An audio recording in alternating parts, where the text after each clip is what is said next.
ஈரோடு கிழக்கு தொகுதி இடைத்தேர்தலில் போட்டியிடக்கூடிய திமுக வேட்பாளரை ஆதரித்து மாலை பிரச்சாரம் செய்யப்போவதாக காலையில் அமைச்சர் முத்துசாமி தெரிவித்திருந்தார். தற்போது அமைச்சர் முத்துசாமியின் பிரச்சாரம் ரத்து செய்யப்படுவதாக அறிவிப்பு வெளியாகியிருக்கிறது. இது குறித்தான முழு விவரங்களோடு இணைகிறார் நமது செய்தியாளர் சதாசிவம். வணக்கம். மேக்கப் போடுறது ஒரு அழகான கலைங்க. இங்க ஒருத்தர் வீட்லயே பியூட்டி பார்லர் நடத்தி வருஷத்துக்கு 5 லட்சம் ரூபாய் சம்பாதிக்கிறார். எப்படின்னு நமக்கு கத்து கொடுக்கிறாரு. சோ ஃப்ரீடம் ஆப்பை டவுன்லோட் பண்ணுங்க. சதாசிவம், என்ன காரணத்திற்காக அமைச்சர் முத்துசாமியின் பிரச்சாரம் ரத்து செய்யப்படுவதாக தெரிவிக்கப்பட்டிருக்கிறது? முழு விவரங்கள்.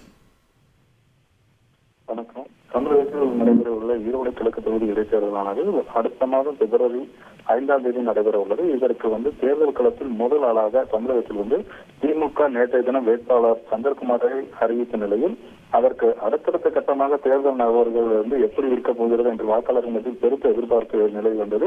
அதற்கு அடிப்படையாக இன்றைய தினம் பார்த்தோமானால் இந்திய கூட்டணி சார்பில் வேட்பாளர்கள் அறிமுக கூட்ட நிகழ்ச்சியானது ஈரோடு கிழக்கு தொகுதியில் உட்பட்ட அரசு மருத்துவமனை பிரிவு அருகே தேர்தல் பணிமனையில் திமுக வேட்பாளர் சந்திரகுமார் இந்திய கூட்டணி கட்சி தலைவர்கள் முன்னிலையில் அறிமுகப்படுத்தி அமைச்சர் முத்துசாமி உரையாற்றினார். அப்போது அவர் திமுக தோழமை கட்சிகளுக்கு தெரிவித்தது என்னவென்றால், திமுக வேட்பாளர் சந்திரகுமார் 17ஆம் தேதி வேட்புமனு தாக்கல் செய்வார்.